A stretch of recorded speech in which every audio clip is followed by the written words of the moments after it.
soy un privilegiado por encima de muchos terrícolas, pedestres, mundanos, que no tienen en sus manos este libro que me ha llegado hoy porque lo compré en Amazon.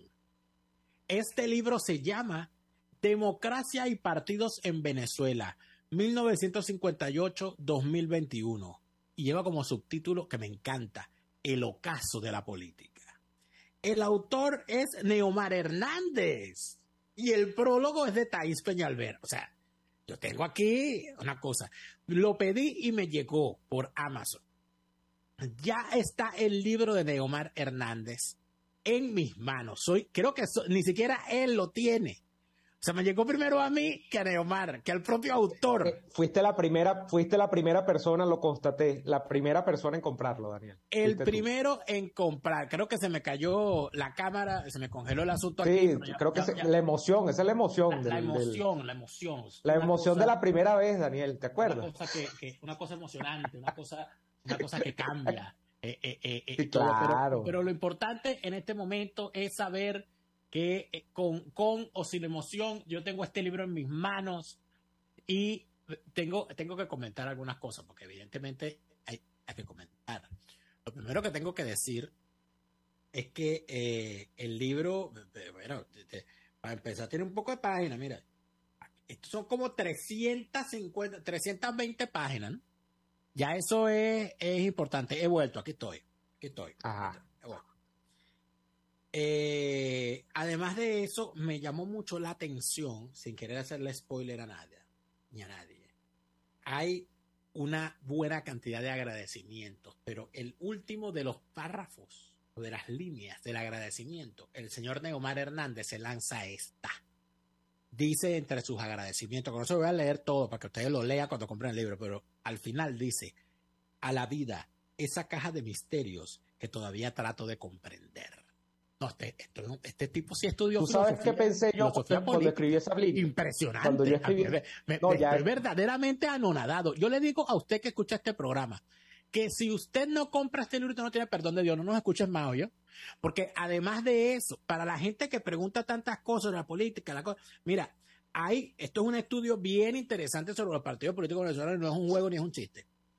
Esto es la reconversión que ha hecho Neomar Hernández de su tesis de maestría en ciencias políticas a un libro donde hace un paseo desde el concepto de democracia y por qué no hay democracia en Venezuela y probablemente nunca la ha habido, es lo más importante, y habla además de todos los partidos que se crearon en la época, de los más importantes.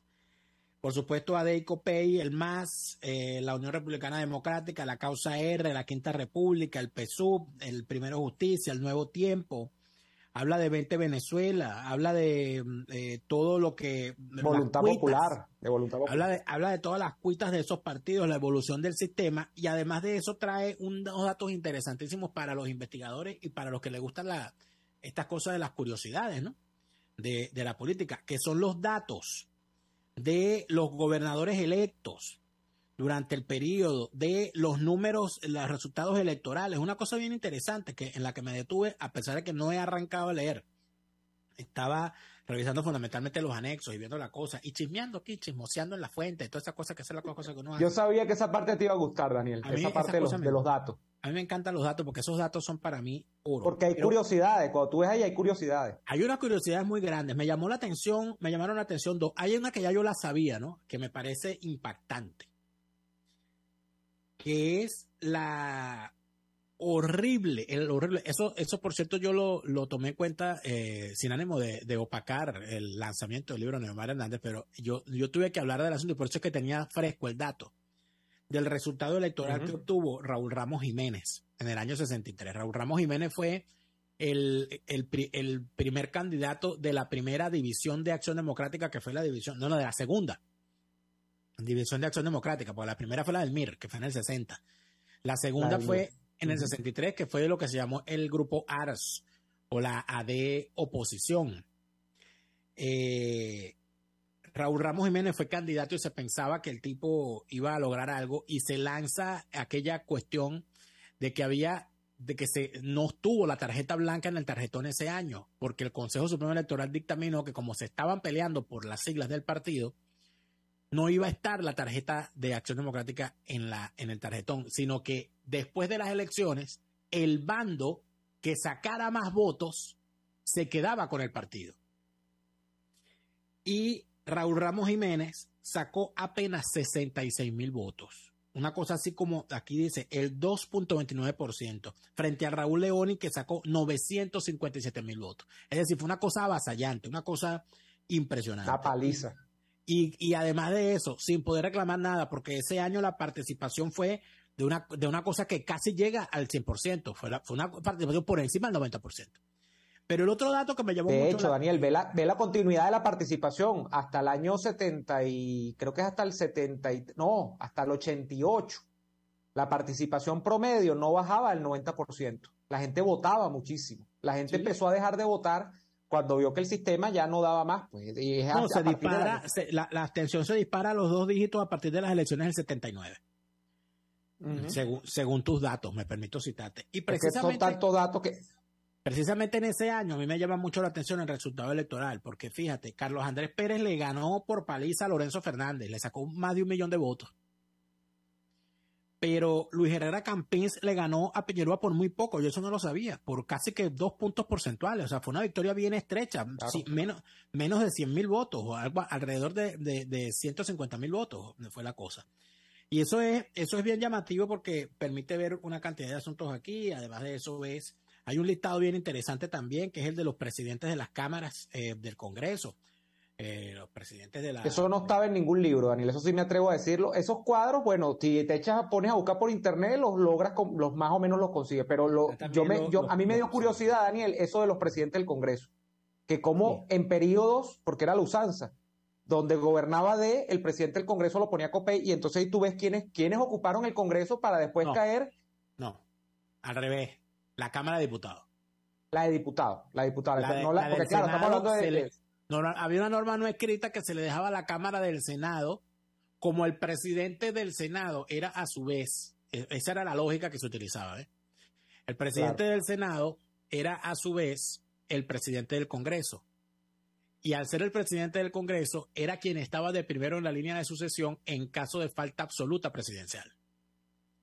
Entonces, como una cuestión de cortesía democrática, se le permitía al partido del presidente de la República, así no fuese mayoría, que tuviese el presidente del Senado, como una cuestión de estabilidad democrática, de que no es que nosotros vamos a buscar tumbar al presidente para que unos compañeros de nosotros... O sea, eso en algunos momentos varió, porque era una norma no escrita. Pero, por ejemplo, en el año 94, cuando asume la presidencia Rafael Caldera gobernó sus 2 periodos en minoría. Rafael Caldera nunca gobernó en mayoría. Y en su segundo gobierno, durante los 2 primeros años de su mandato, el presidente del Congreso fue Eduardo Gómez Tamayo, padre, por cierto, de Gómez y Gala. Y Gómez Tamayo fue presidente del Congreso siendo de la coalición de lo que llamaban el chiripero, aunque entiendo que él era del MAS, ¿no? Más precisamente. Y él estuvo allí durante 2 periodos, porque se le permitió por esos acuerdos no escritos institucionales estar en la presidencia del Senado. Ya en el tercer año del gobierno de Caldera, ya la guerra estaba armada y ya todo el mundo andaba con el cuchillo en los dientes. Y en efecto se empieza a emerger la división del MAS. Allí empieza a emerger la división del MAS entre los que estaban en el gobierno con cargos de ministro, que era fundamentalmente la tendencia de los halcones, y los que estaban fuera de cargos de gobierno, que era la tendencia de Horizonte 2000 y los perros, donde estaba, por cierto, Ismaelito García y Felipe y Mujiquita era perro, todavía lo es, todavía ladra. Entonces ellos decidieron armar una cosa que se llamó la Triple Alianza, donde se unieron para gobernar el Parlamento en desmedro de la coalición adecocopellana que favorecía de alguna manera al gobierno de Caldera. Entonces, ¿qué decidieron ellos? Bueno, alzaron a Copey que también tenía sus cosas internas, porque necesitaba algunas cuestiones. El hombre fuerte en aquel momento dentro de Copey, que tenía músculo y se le veía emergencia, era Enrique Mendoza, porque tenía el poder de la gobernación de Miranda, que había alcanzado en el año 95. Copey había logrado un buen número de gobernadores y se veía que Copey iba a llegar al gobierno. Eso es una cosa interesante que no sé. Se veía que Copey podía lograr gobierno en el 98. Se le veía opción de gobierno. El problema es que le llega el 98 y no tenían candidato. Pero no, candidatos tenían. Lo que pasa es que ellos buscaron abrirle la puerta al frentismo. Eso es un fenómeno interesante, hermano. El frentismo. El frentismo estaba de moda en América Latina. ¿A qué me refiero con los frentes amplios? De crear hacer una coalición para montar un candidato. De crear coaliciones donde la democracia cristiana o los socialcristianos se aliaran a fuerzas de la izquierda no tradicional, laborista, socialdemócratas, socialistas más de centro, para por esa vía llegar al poder, intentando hacer lo que se hacía en Chile con la Concertación, intentando hacer lo que se intentaba en otros lugares de la misma manera. Y eso se estaba poniendo de moda, eso estaba en auge. E inclusive desde hace mucho tiempo, eso se intentó con el gobierno de Luis Herrera cuando URD le da el apoyo a Luis Herrera en las elecciones del 78. Y de alguna manera, entonces eso estaba prendido. Y recuerda que para ese periodo, como el calderismo se fue de Copey, ¿verdad? La tendencia que queda dentro de Copey mayoritaria es la tendencia de Herrera, de Luis Herrera.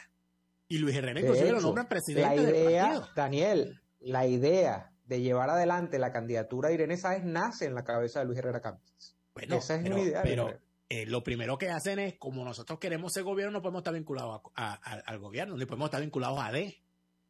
Que AD estaba gobernando, estaba cogobernando. Alfaro manejaba el gobierno de Caldera. Manejaba el gobierno de Caldera. Claro, entonces se inventan la triple alianza.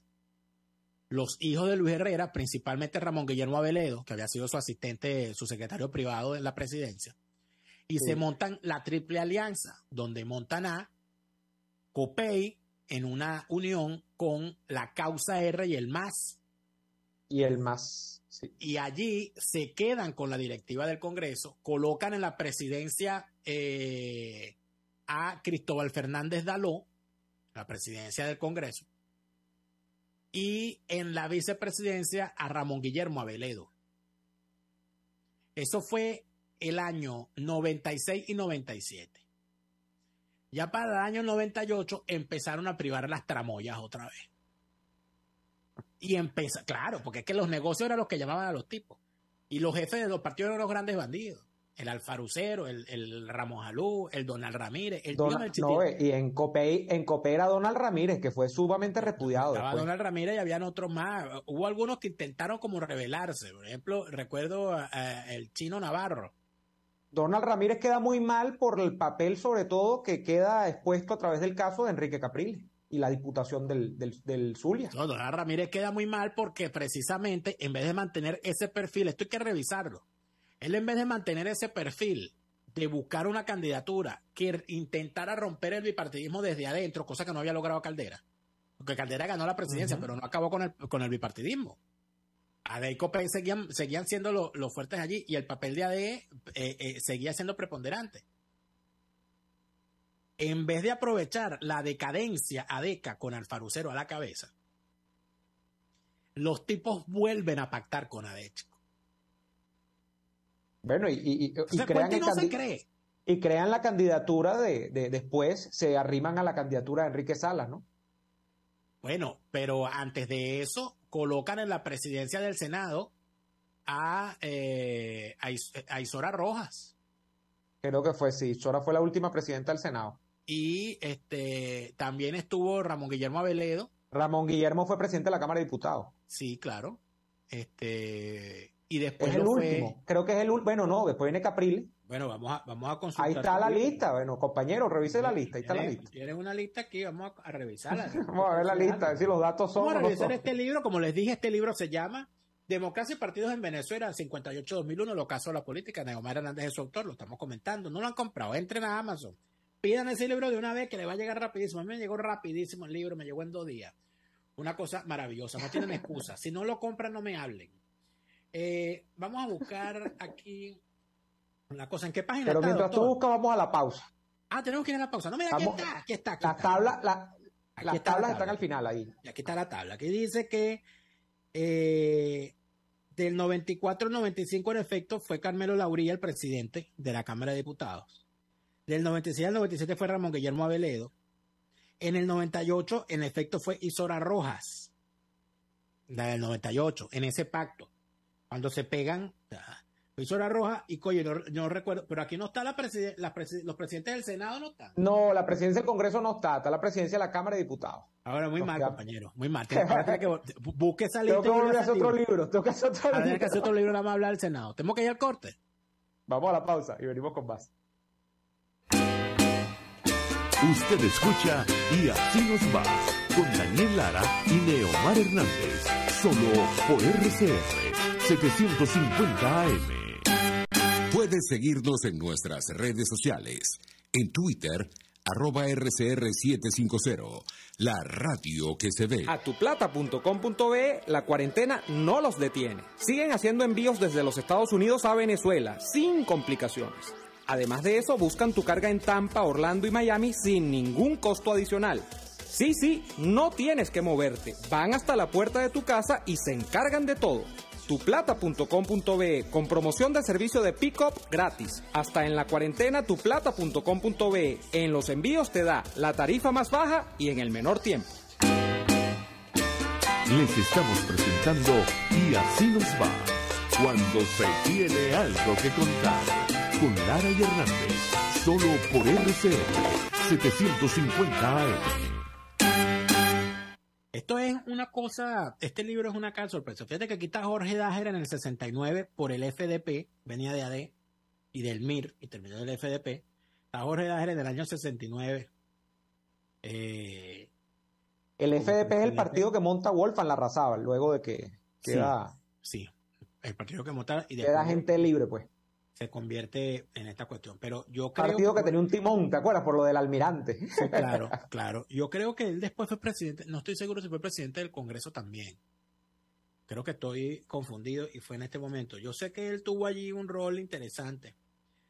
Él puso a su... ¿Tú sabes qué dato, Daniel? Yo te lo estaba comentando en la pausa. Ajá. ¿Qué dato me costó más? Porque yo quería hacer un libro y fue un libro de datos y claro, tiene análisis, pero tiene datos para eso, para la gente curiosa, porque eso no está realmente compilado en muchos libros. O sea, hay poca información sobre eso de la sucesión de los presidentes del Congreso, de la Cámara de Diputados, no es de los gobernadores. Ok, te puedes meter en internet y ver, escudriñando mucho, conseguirlo. Pero el dato que a mí me interesaba, por nuestro viejo cuestionamiento a cómo funcionan los partidos en Venezuela, era quiénes habían sido los jefes de los partidos y cuánto habían durado cada quien. Bueno, si tú revisas allí, hay un apartado en el que te vas a dar cuenta en COPEI, que el doctor Rafael Caldera fue secretario general de COPEI casi 20 años, o 20 años redonditos, creo. En una época que va, ahorita no recuerdo de memoria, pero creo que es entre los 60 y el año 79, a principios de los 50 y el año 70 y algo. Ahí vas a ver el dato. Yo me quedé loco, pero claro, cuando vas a Acción Democrática, te vas a conseguir con que Ramos Alú, desde la fundación del partido, es el tipo que más ha durado en la Secretaría General de Acción Democrática. Henry Ramos Alú siendo secretario general de Acción Democrática en firme desde el año 2003-2004. Y estamos en el año 2022. Bueno, ahora le han picado el partido en la mitad y tal. Pero eso, ¿por qué a mí me interesaba? Por lo que habíamos dicho nosotros durante tanto tiempo. Que cómo estos partidos iban a pretender hablar de democracia cuando sus mecanismos internos no es que ni siquiera no dejaban que otras personas gobernasen el partido, sino que es que los que se alzaban los expulsaban. Eso está narrado también en varios de esos partidos. Yo hice la historia de cómo las facciones internas eran purgadas en cada uno de esos partidos. Entonces, ese fue un aspecto para mí, más allá de lo anecdótico, de lo que puede ser cómo se fundó el partido, cómo funciona, qué ideologías tienen, que es otra cosa donde casi todos... ¿A ti te parece una mala señal que un partido tenga durante tanto tiempo una persona dirigiéndolo, ¿no? Obviamente. O sea, claro, pero alguien puede decir... Eso indica falta de crecimiento o inclusive falta de democracia interna. Las dos puede ser. Bueno, y aquí veo que en tu libro has colocado que María Corina Machado lleva 10 años dirigiendo el partido de ella. Correcto. Y es una de las preocupaciones que hay sobre, en mi caso... Quiere decir que el partido de María Corina Machado o no crece o no es democrático, porque si la tienen ella ahí por 10 años no hay más nadie. Yo sabía que tú ibas para allá. No, pero discúlpeme, esto está en su libro, usted no se puede desdecir. Es que no me dejarán mentir. Esto es la página 185. Y aquí dice, ¿quién manda en 20? O sea, usted no se va a echar para atrás su palabra. Usted no se va a echar para atrás, hágase favor. Por favor, agárrese ahí duro. No me voy a echar para atrás. Agárrese es duro, una de las preocupaciones. Cállese, es una de las preocupaciones. hablar. Mira, cállese, déjeme esta citarlo. mañana. Doctor, déjeme citarlo. Adelante. Página 185.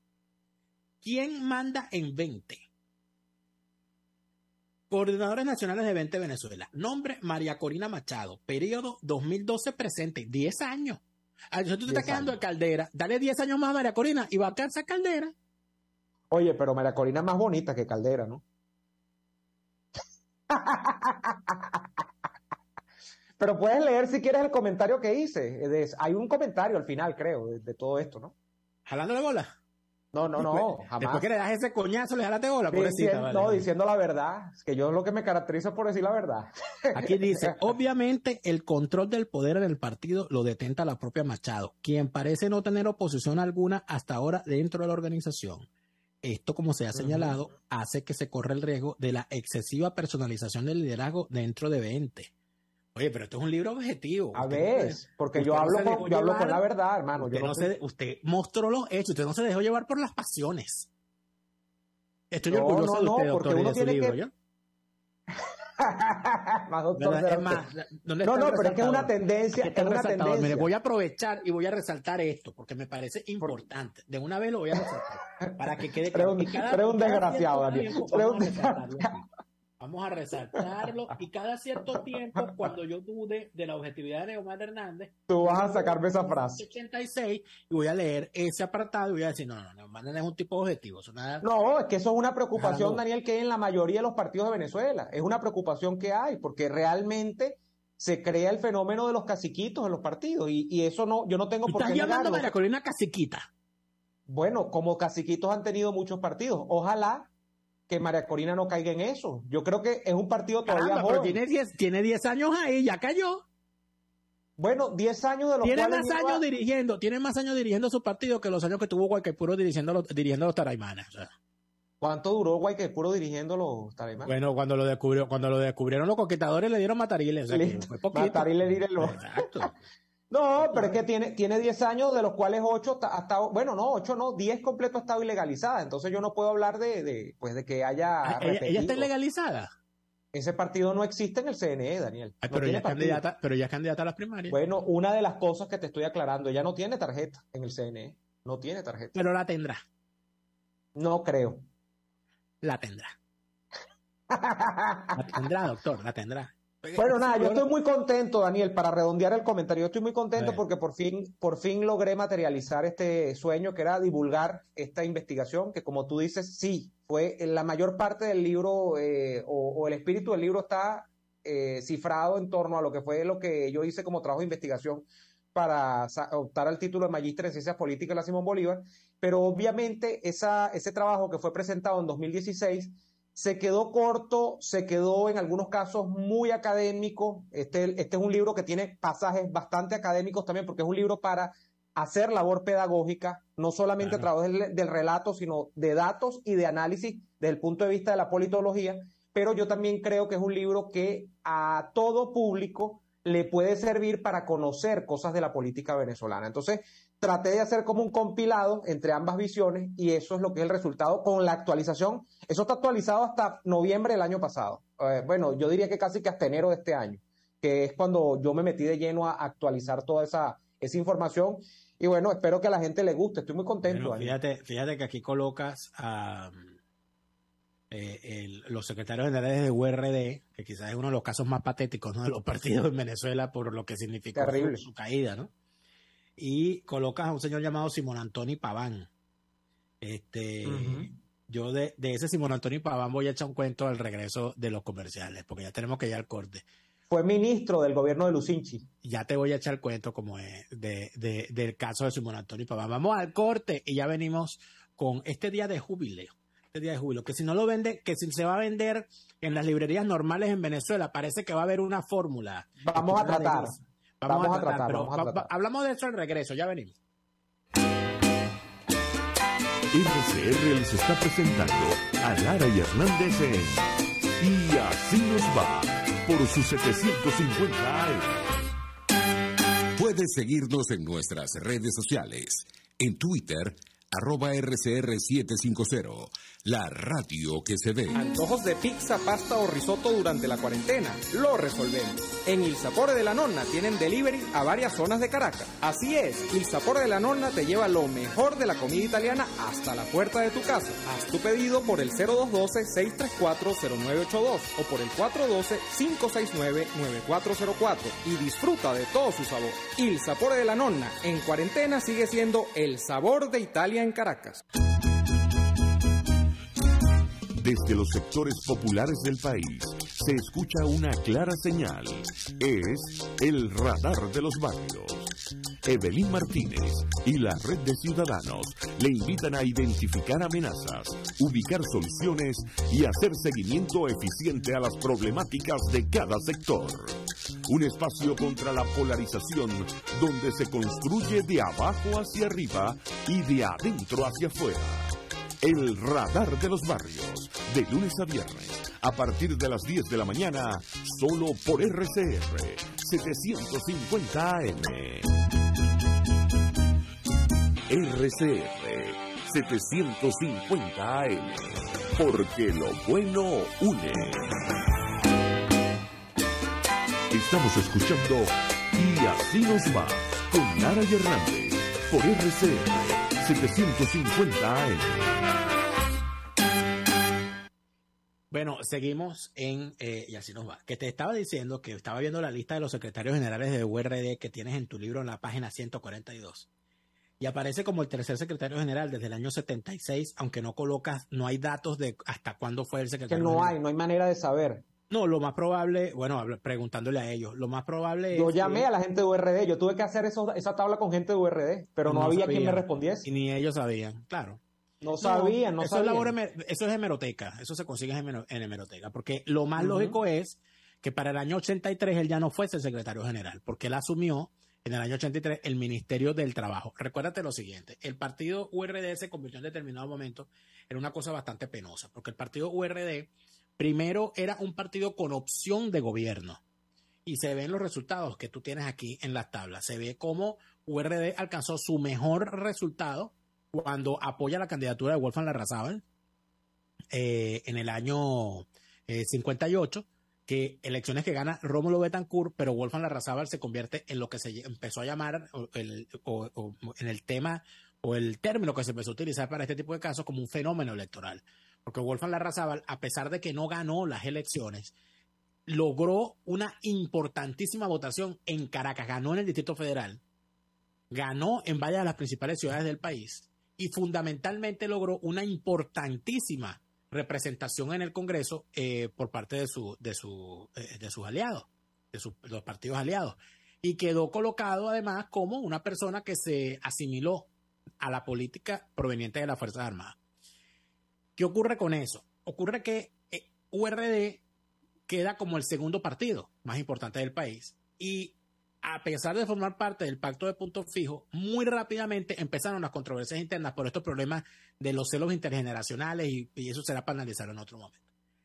En las elecciones siguientes, del 58 al 63, en las elecciones del 63, URD cae. URD deja de ser el segundo partido y pasa a ser el segundo partido Escopey. Claro. Si no recuerdo mal, en el 63 ya, ¿no? Correcto. Ya en el 63 ocurre ese fenómeno. Y al ocurrir ese fenómeno en el año 63, creo que lo puedo ver por aquí, está la cosa, ¿verdad? Ya en el año 63, siendo además de eso Jovito Villalba el candidato, que es una cosa mucho más penosa.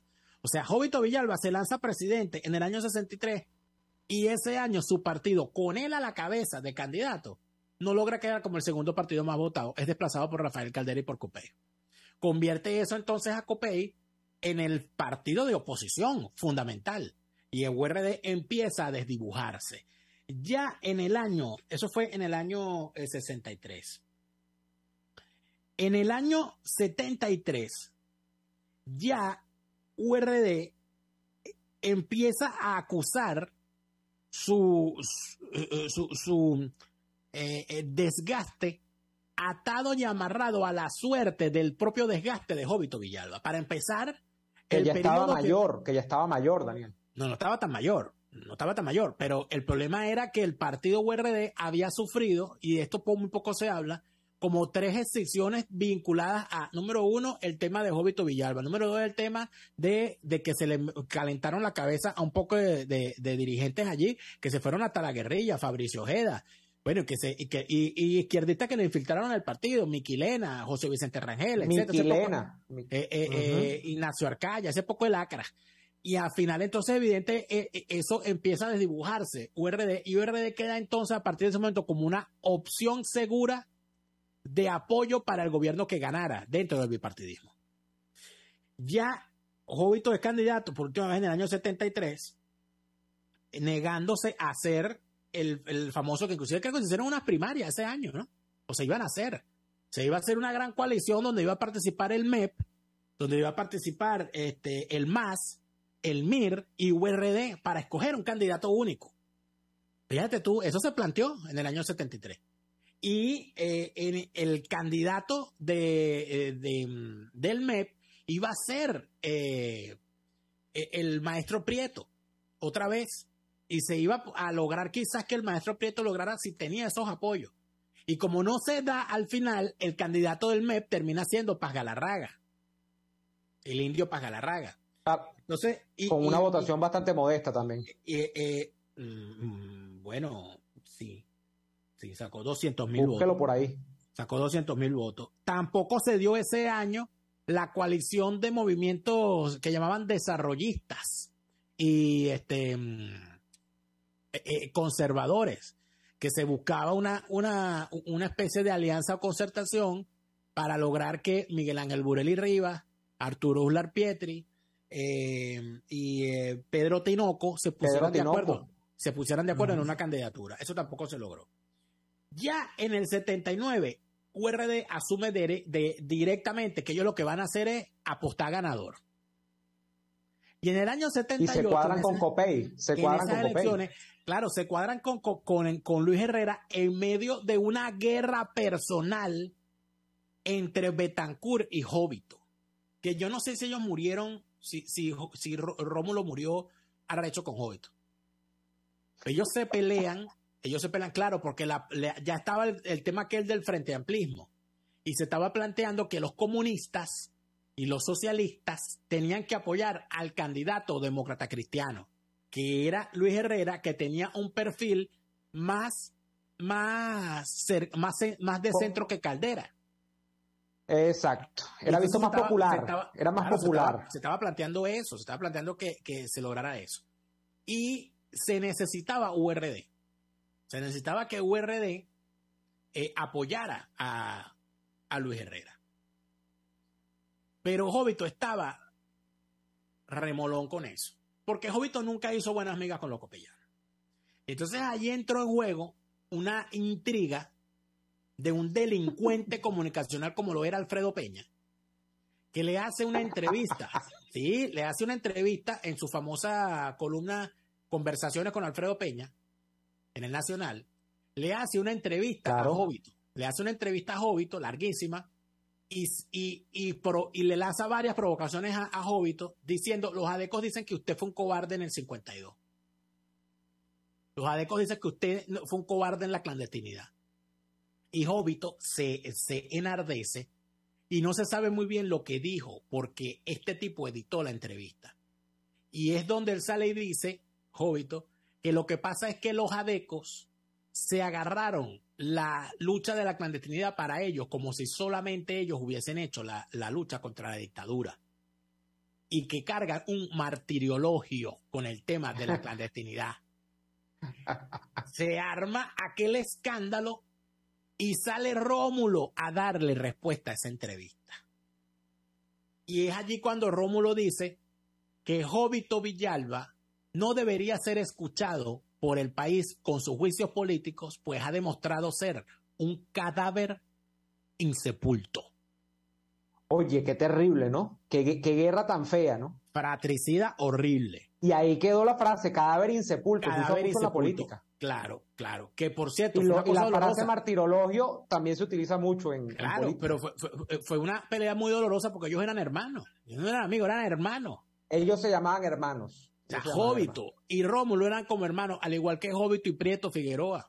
Al igual que Prieto Jovito Figueroa. tuvo, Daniel, Jovito tuvo muy mala suerte, si uno lo revisa desde el punto de vista de la fortuna, ¿no? Que llama Maquiavelo, tal. ¿Por qué? Porque Jovito era el dueño del país, del corazón del país, así le describen incluso en los documentales que se hace sobre la época de la dictadura. Así le creo que le puso Carlos Oteiza cuando hizo tiempos de dictadura, era el dueño del corazón del país. Y eso se demuestra con los mítines que hacía Jovito y cómo, a pesar de lo que significó para los adecos no tener candidato cuando se hacen aquellas famosas elecciones, que las gana Jovito Villalba, o que las encabeza URD con Jovito Villalba, y son desconocidas, que recuerden ustedes cómo termina el cuento. Jovito, móntese en el avión y usted se va para el carajo. Jovito era el gran líder nacional, no era Rómulo Betancourt, Pero no era tienes que ir antes. Rafael Caldera. Tienes que ir antes. El gran líder de la generación del 28 era Jovito. Era Jovito. Jovito porque era el mejor orador. Porque era el mejor era orador. el presidente de la Federación de Estudiantes. Pero tuvo muy mala suerte. Era el máximo líder. No solamente eso, sino que era el tipo que se le consideraba más peligroso por el régimen gomecista, hasta el punto que a Rómulo Betancourt, a Gonzalo Barrio, a Prieto Figueroa, que eran de la generación del 28 y a otros más, les dan orden, los meten preso primero y les dan después orden de extrañamiento del país, es decir, los sacan del país, los destierran. A Jovito lo dejan preso. Jovito estuvo preso desde el año 28 hasta el año 36 después de la muerte de Gómez. Fueron 7 años preso que tuvo Jovito. Échale. Con un grillete. Eso poco se dice. Con un grillete. Y por supuesto, lamentablemente después ocurrieron una serie de cosas. Cuando Jovito y URD tienen aquel problema, Jovito personal con Rómulo, ahí se decidió todo y los tipos salieron a apoyar a Luis Herrera. Después muere Betancourt. Parece que durante el gobierno de Luis Herrera muere Betancourt. Y entonces, de alguna manera, las cosas cambiaron de tono. El gobierno de Luis Herrera, que dejó tan mal a tanta gente, URD le retira el apoyo. Y apoyan a Jaime Lucinchi, que era gran amigo de Jovito. Jovito lo quería mucho también. Eran orientales los dos. Había unas vinculaciones afectivas grandes allí. Y él apoya a la candidatura de Jaime Lucinchi. Y como resultado de ese apoyo, Simón Pavani... Anthony Paván, Simón Anthony Paván. Simón Anthony Paván es nombrado en el gobierno de Lucinchi ministro del Trabajo, que era un ministerio sumamente poderoso, porque era el que se encargaba de todo lo relacionado al seguro social, a las cajas regionales y a todos esos beneficios, el paro forzoso, etcétera. Y a intermediar con la CTV, que era un poder. Intermediar con claro, era el representante ante las negociaciones sindicales, todo lo relacionado a los laudos arbitrales, las contrataciones colectivas, etcétera. Era un ministerio sumamente importante, sobre todo en un momento en el que Jaime Lucinchi llega a la presidencia gracias al pacto que hizo internamente con el Buró Sindical de AD, que no se puede dar de lado, es decir, que fue una medida importante. Bueno, cuando se está terminando el gobierno de Lucinchi, el señor Jovito Villalba muere en el año 88, 87, 88. Por allí, sí. Y allí empezaron las controversias. Porque antes de eso, URD había querido romper con el gobierno de Lucinchi. Como había hecho con Luis Herrera.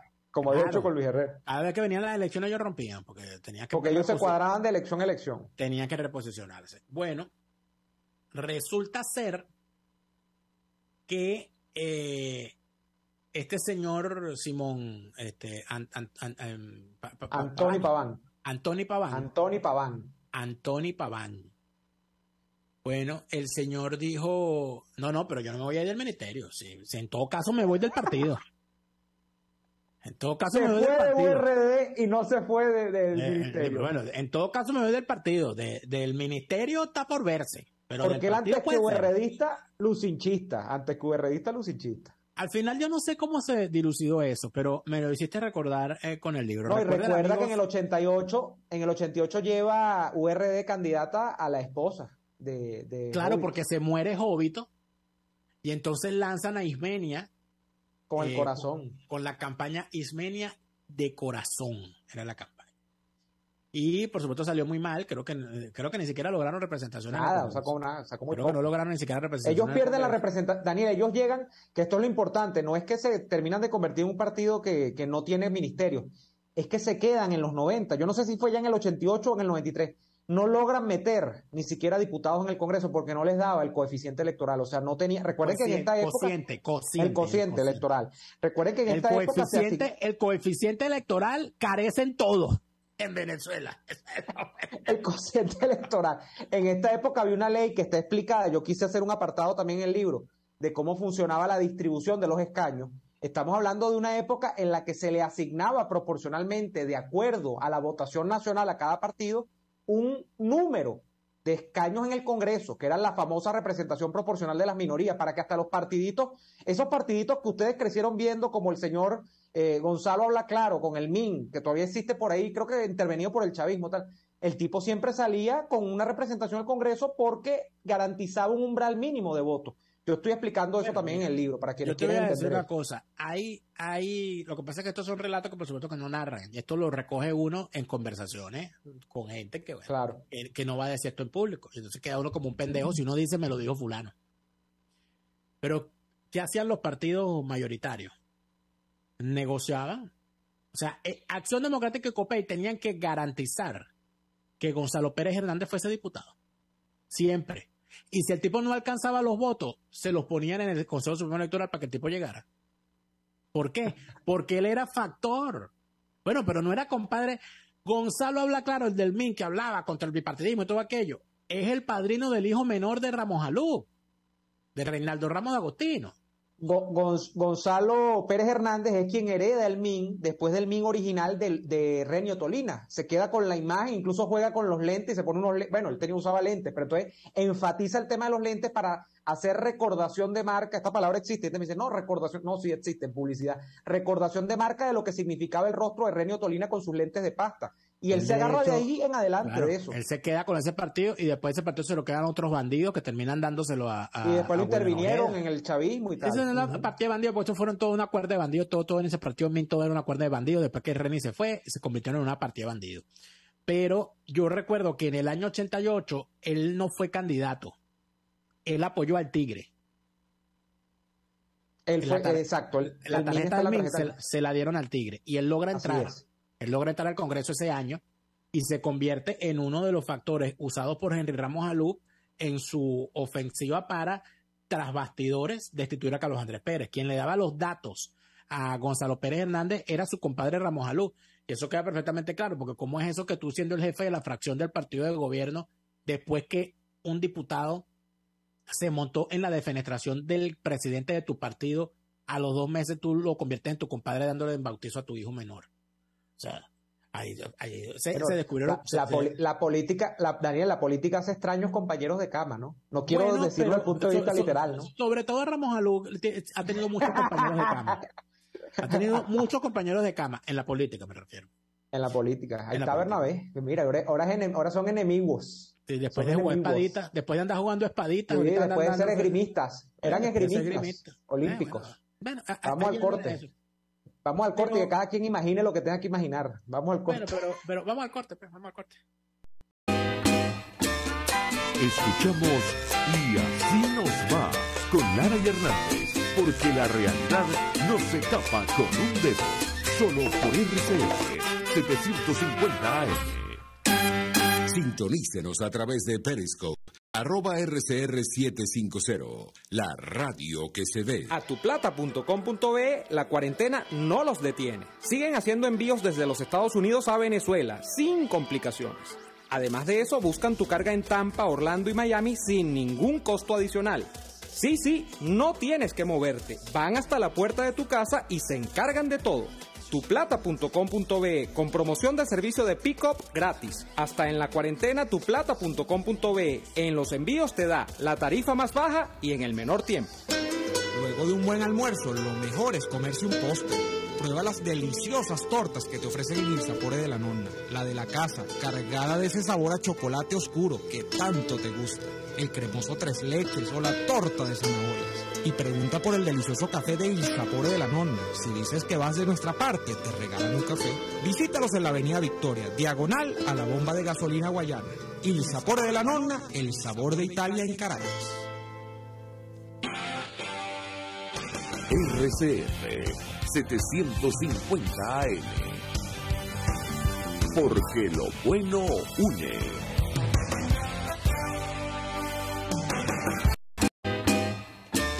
Les estamos presentando Y así nos va, cuando se tiene algo que contar, con Lara y Hernández, solo por RCR 750 AM.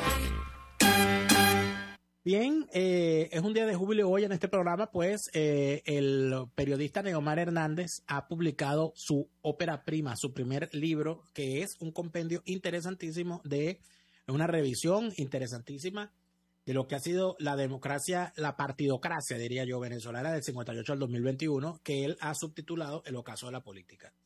No puedo dejar de mencionar que hay un extraordinario prólogo hecho por Thaís Peñalver, que ya al lustre que traía el libro con la pluma de Neomar, se le suma el lujo de tener un prólogo de Thaís Peñalver, que comienza diciendo: me hacía falta este libro, lo sé, parece egoísta, pero me hacía falta, aunque sepa que más falta le puede hacer a las nuevas generaciones venezolanas y latinoamericanas. Yo creo que el inicio del prólogo es importante, porque nosotros sabemos, y tú también, Neomar, porque lo recibimos eso todo el tiempo, la cantidad de gente joven interesada en la política y en conocer la historia política venezolana, que nos pregunta siempre qué libro me recomienda leer. Bueno, ¿qué libro recomiendo yo leer? Si usted quiere saber cómo han sido los partidos en Venezuela, cómo comenzaron y cómo degeneraron, este libro es fundamental, con datos, con números, con cifras, con hechos, con una visión académica sin ser academicista, porque lo que es pedagógico y permite entender con citas especiales de obras políticas de importancia, cómo en efecto el sistema político venezolano que tenemos hoy, ese sistema criminal que tenemos hoy, no es otra cosa que la degeneración del sistema político que se tenía antes, que esa degeneración no terminó, que el chavismo no es otra cosa que la putrefacción del viejo sistema de partidos, de sus viejas taras, de sus viejas mañas y del lamentable efecto espejo que la sociedad venezolana ha creado en sus dirigentes de sus propias taras. Una sociedad tarada, por supuesto que lo que va a producir son dirigentes tarados, porque se le parecen a ellos. Cada país tiene el gobierno que se merece, pero cada sociedad tiene a los dirigentes que se le parecen. Y eso queda claro cuando se revisa. Yo espero que el señor Neomar Hernández, que me hizo caso luego de tener yo 5 años diciéndole que publicara este libro, me haga caso ahora, porque Neomar, hay un vacío en este tipo de literatura cuando se trata de revisar la política venezolana de forma seria y los partidos venezolanos. El vacío que dejaron hombres como Luis Manuel Rey o como Manuel Vicente Magallanes, que tanto revisaron este tema, y además de Juan Carlos Rey. Juan Carlos Rey. Tú estás pensando en Luis Esteban Rey, creo que era el periodista. Sí. Juan Carlos Rey y el otro Manuel Vicente Magallanes, que escribieron tanto sobre esto, pero que además de eso hace falta tener la revisión de los partidos y de la historia partidista y de la historia política electoral venezolana sin el sesgo partidista. Porque cuando se tiene sesgo partidista, se termina evaluando de forma positiva lo afín y de forma negativa lo contrario. Y yo creo que es necesario hacer una buena revisión de eso. Yo creo que de esta obra debería salir, Neomar, unos sucedáneos donde revises en efecto lo que fueron los partidos que intentaron ser de derecha o al menos conservadores o quizás de cualquier cosa que no fuese izquierda. Yo creo que esa era una revisión importante. O hasta liberales, sí. Lo que nos decía, no, liberales o conservadores o lo que fuese, porque liberales ha habido muy pocos intentos partidistas serios de constituirlo, ¿no? Ha habido más intentos conservadores COPEI fue en su inicio un partido conservador, al cual Caldera movió hacia la centroizquierda. Así es. Pero existieron el famoso movimiento desarrollista, donde estuvieron anotados personajes como Bureli Rivas y como Pedro Tinoco. Estuvo un hombre como Arturo MAN. Estuvo el MAN, que fue quizás el partido conservador más importante, quizás no en tamaño, pero sí en significación. Mi abuelo votaba por el MAN, te cuento. Mi abuelo votaba por No puede ser, Daniel. Mi abuelo votaba por el hombre de la yaquita. El hombre de la yaquita. De la pajarita. La pajarita. Mi mamá decía, ese es uno que se pone una yaquita aquí de corbata. Mi abuelo votaba por Borregales y votaba por el FUN. Hay una cantidad de partidos, la Cruzada Cívica Nacionalista, los movimientos perejimenistas y posperejimenistas. Claro. Como yo recuerdo el último candidato que tuvo el caché, la cachaza de utilizar a Pérez Jiménez como ataché. Y fue el candidato Martini en las elecciones del 88, que inclusive hizo un comercial, un spot con Pérez Jiménez. El tipo fue para España y se grabó con Pérez Jiménez diciendo que él era el hombre adecuado, que él era un hombre adecuado para gobernar el país. O sea que esas cosas ocurrieron, pero también la revisión de lo que fueron esos partidos de izquierda y cómo se convirtieron todos en una cosa penosa, que luego de todo eso lo recoge el chavismo y de ahí de lo que fue la basura del MIR, la basura del MEP, la basura de Bandera Roja, la basura del Partido Comunista, del MAS y de todas esas plagas.